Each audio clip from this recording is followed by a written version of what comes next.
maintenant sur l'envers de la dette en Afrique, il faut voir ce qui s'est passé depuis l'an 1000.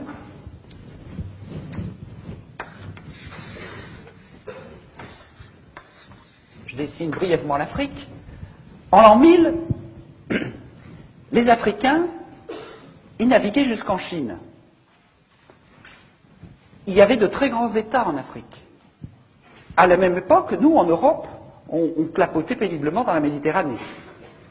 Donc, en l'an 1000, les Africains, ils avaient l'économie de subsistance, ils avaient l'échange local, et ils accédaient à l'économie monde, à la macropolitique, à l'économie monde, etc. De même, il y a tout le travail d'Anta Diop sur l'influence, enfin, le rôle des civilisations africaines dans l'Égypte, etc. Donc, tout ce mépris que nous avons, et qui est au cœur de ces relations franco-africaines, ce mépris qui consiste à dire qu'il n'y a pas de créativité politique et culturelle en Afrique, est une absurdité totale. Seulement, qu'est-ce qui s'est passé par la suite? À partir de 1500, il y a eu les Portugais qui ont encerclé l'Afrique, de 1400 et quelques, 1450, en l'espace d'un siècle. Autrement dit, avec cet encerclement, et puis ensuite l'esclavage, on a capturé l'étage supérieur, l'accès à l'économie monde de l'Afrique. Ensuite, avec la colonisation, on a folklorisé l'étage intermédiaire. On l'a aliéné, l'étage de l'échange local. Et l'Afrique n'a réussi à survivre à ces 3 ou 4 siècles d'agression épouvantable qu'en se repliant sur le rez-de-chaussée du clan, de la famille, en hypertrophiant les solidarités de cet étage. Donc ça a été quelque chose de formidable pour l'Afrique, parce que quelque part, c'est ce qui lui a permis de survivre. Et ces solidarités-là sont très importantes. J'ai écrit tout un livre sur ce fonctionnement à partir de Braudel, et on s'aperçoit bien que, en permanence, c'est de là que tout repart. C'est là que sont les gènes des civilisations, c'est de là que les valeurs d'une société peuvent repartir. Qu'est-ce que c'est que conquérir l'indépendance à partir de 1960? C'était pour les Africains reconstruire les étages qui avaient été détruits par la colonisation et l'esclavage. Et donc vous allez voir que tout ce que je vais vous expliquer maintenant de la France-Afrique, ça a été un jeu depuis 40 ans qui a consisté en permanence, par toutes sortes de moyens politiques, économiques, barbouzards ou idéologiques, de faire retomber en permanence l'Afrique dans ce niveau-là, en lui disant vous n'êtes pas capable de déployer des règles du jeu, qu'elles soient économiques, politiques, culturelles, à ce niveau-là, ni d'accéder à l'économie monde. Et donc c'est cela l'enjeu dont je vais vous parler maintenant assez brièvement. Qu'est-ce que c'est que la France-Afrique? La France-Afrique, c'est ce qui a été mis en place en 1960, au moment où De Gaulle, à cause de la pression de l'histoire, a dû accorder l'indépendance aux pays d'Afrique. Il a à ce moment-là décrété une nouvelle légalité internationale, l'indépendance.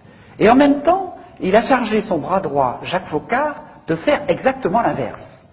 Pour 3 ou 4 raisons. D'abord, pour maintenir le rang de la France à l'ONU avec un cortège d'États clients, pour maintenir l'accès aux matières premières stratégiques, le pétrole, l'uranium, ou aux matières premières juteuses comme le bois, le cacao, etc., pour maintenir le financement de la vie politique, parce que je vous parlerai tout à l'heure des chiffres de détournement de la rente pétrolière ou du bois, etc., ça représente des centaines de milliards. Et les affaires dont on vous parle en France, ce sont des lotos paroissiaux par rapport aux financements politiques qui viennent de l'Afrique. Alors, ça c'était la 3e raison. Et la 4e, qui m'est apparu plus récemment à travers un certain nombre de travaux historiques, c'est le rôle de sous-traitant de la France dans la guerre froide au service du camp occidental, c'est-à-dire empêcher une partie de l'Afrique de basculer du côté du camp communiste. Donc, pour ces 4 raisons, De Gaulle demande à Jacques Foccart de faire exactement l'inverse de ce qu'il dit. Alors, c'est là qu'il faut comprendre le problème. C'est que si on décrète une nouvelle légalité internationale, et qu'on fait exactement le contraire, ce qu'on fait est illégal, ne peut être fait que de manière occulte, cachée. Et c'est pour ça que toutes ces relations franco-africaines sont très majoritairement cachées aux yeux du public, parce qu'elles sont inavouables, puisque la nouvelle légalité, c'est l'indépendance. Autrement dit, la France-Afrique, c'est comme un iceberg.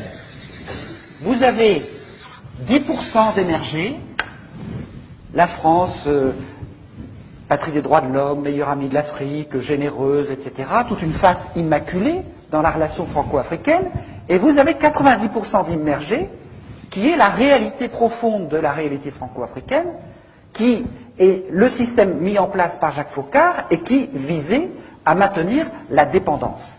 Quels étaient ces moyens inavouables? Je vais très vite parce que je voudrais ensuite passer à l'actualité et puis aux enjeux actuels. Quels étaient les moyens parallèles, illégaux, inavouables, de tenir cette relation franco-africaine?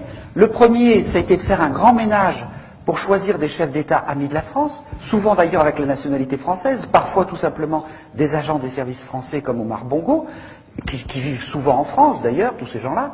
Donc on a choisi des proconsuls à la peau noire. On les a choisis comment? D'abord par une guerre civile épouvantable au Cameroun, qui a fait entre 100 000 et 400 000 morts, une guerre digne du Vietnam qui ne figure dans aucun manuel d'histoire. Ensuite, en assassinant les chefs d'État légitimes élus par la population, comme Sylvanus Olympio au Togo, qui a été assassiné par 4 sergents-chefs revenant de la guerre d'Algérie, dont l'un d'entre eux est toujours au pouvoir, et Yadema, tout cela sous la supervision de l'officier français qui était chargé d'assurer sa sécurité. Barthélemy Boganda, par exemple, le centrafricain, est mort dans un accident d'avion suspect. Donc on a fait un grand ménage. Ensuite, les autres, on les a promus par la fraude électorale ou par la corruption, les moyens classiques.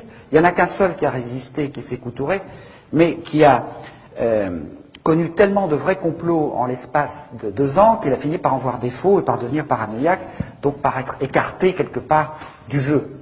Donc on a mis en place un certain nombre de chefs d'État amis, et on a pu tenir ce système par un ensemble de mécanismes parallèles que je n'ai pas beaucoup le temps de décrire, mais sur lesquels on reviendra si vous voulez. C'est une présence mercenaire, mais ces mercenaires comme Bob Denard, c'était déjà des vrais faux mercenaires, puisque chaque fois qu'il avait un procès, l'ensemble des services secrets venait dire « Mais monsieur Denard travaille pour nous, ce n'est pas un mercenaire, c'est un corsaire de la République ». Donc on voit bien que c'était des moyens occultes qui en fait ne trompaient pas grand monde.